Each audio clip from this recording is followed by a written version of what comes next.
ลำไส้แล้วเนาะ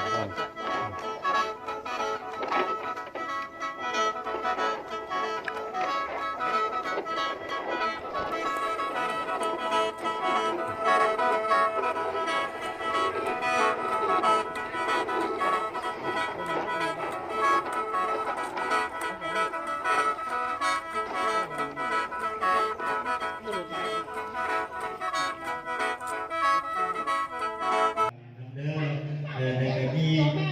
สัมภาษณ์มาจากหองการท่านนี้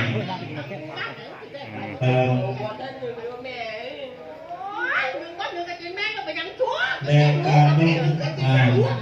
ารนุ่งคือเมืองมนต์น้ำพระโมกก็มี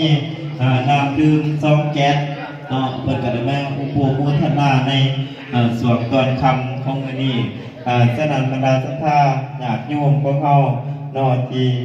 เพื่อนจะมีจิตเจตนาสัทธาเดือดใสได้มาสร้างหลักก็ทำบุญในตนแรกของมือนี้เนาะก็คือตอนเสาร์เพื่อนก็ได้แม่หวม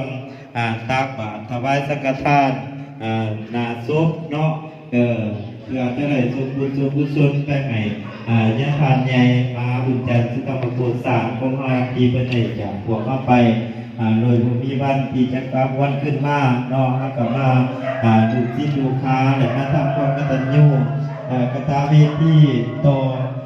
องค์วิราจารย์ใหญ่ของเราเนาะฉะนั้นก็มีท่านเจ้าป่าเจ้าสัทธาสูตรสร้างความสกุล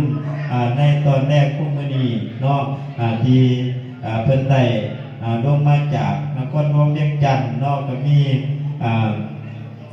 ศรัทธาของพระอาจารย์ใหญ่บุญส่วนพันธวงศ์รองประธานอพสศูนย์กลางผู้